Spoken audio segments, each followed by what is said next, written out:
People point out there are 120.5 guns per 100 people in the United States. Why isn't it the safest country on earth? I believe because the school systems are destroyed in this country now, and the behavioral habits in this country has changed radically in my lifetime. Okay, but the number of guns doesn't have to do with the incidence of gun violence. I don't believe so at all. I don't believe it. It just happens to be that the country with the most guns has the most gun violence. Yeah, the minorities and non-minorities in this country at least are not being educated properly, and they're being left on their own devices, single-family homes, and the kids are left on their own, and they're exposed to too many elements that my generation was not exposed What to. kind of elements? Rap music. The black guys I hung around with, black people I hung around with, it was rhythm and blues and jazz. This is racism in itself. If you listen to this gentleman talk about the black guys he hung around with, the minorities and non-minorities, what he's truly saying is he didn't hang around with black people in his generation. They just hung black guys in his generation. So the issue is rap music, not the 400 million guns. No, you keep getting back to 400 million guns. So this idea that rap music elements that these guys are exposed to are the problem of America, what he's truly saying is the expression, because rap music is in itself a protest music.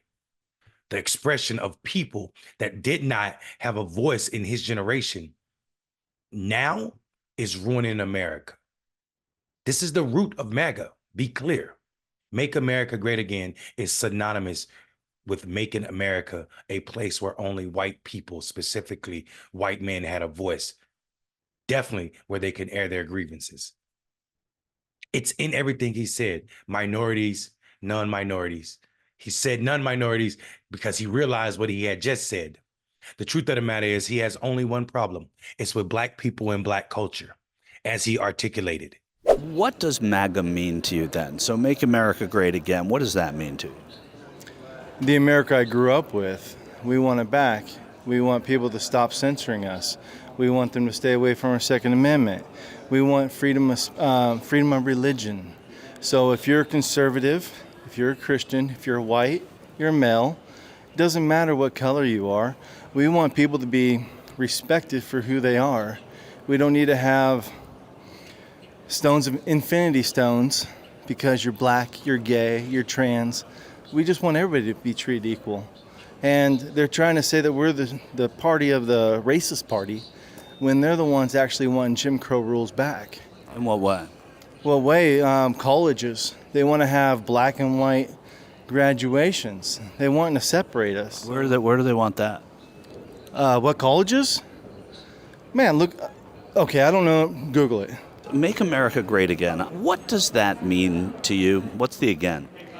To me, the again means that we have somewhere safe where we can have those freedoms that we are so lucky to enjoy. There are so many people throughout the world that do not have what we have, and it is a blessing. That's why we have people that want to be here, and we will fully encompass all of that greatness again. When did we last have it, if it's again? I feel like we did have that when President Trump was in office. I feel like we can work with what he built on in the first presidency and make it even better. When he was running in 2016, it was before he'd even been president, but he was still saying make it great again. Again from when? That is a good question. I would say if I could guess, it would be, and I think that they're very politically lined up, would be maybe with JFK. We all know that in their days, rhythm and blues and jazz was also devil music to these people.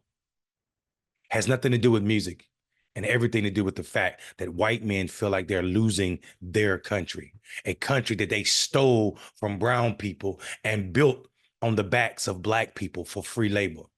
Yet and still, we are not allowed to have an opinion that is critical of them or their systems that they benefit and benefited and still benefit from.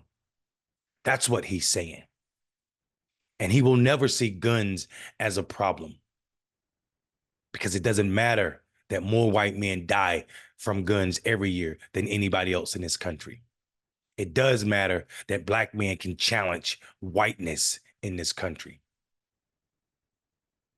And this idea that rap music is at the end of our culture, at the bottom of our culture, that it is base, is devoid of facts, because no one has a problem with Clint Eastwood shooting and killing people in movies. No one has a problem with Bruce Willis blowing up buildings in movies. No one has a problem with anything that happens in Hollywood, but everything that happens in rap music. No one had a problem when rock and roll was sex, drug, and rock and roll. But there's a problem with rap music. This is racism at its best. And then if you go on to the second video, where this gentleman is talking about guns are not the problem and education is the problem. Schools are failing students. No, schools aren't failing students. Adults are failing schools when they blame teachers for everything that's wrong with America's society and are not willing to accept the fact that America has a gun problem. A gun problem. And guns kill people, regardless if they want to believe it or not. If you take the gun out of the situation, there'll be a lot more Americans alive today. And that is not because of rap music, just like it's not because of Clint Eastwood and Bruce Willis movies. I'm Mondale Robinson. Don't be stupid. It's contagious.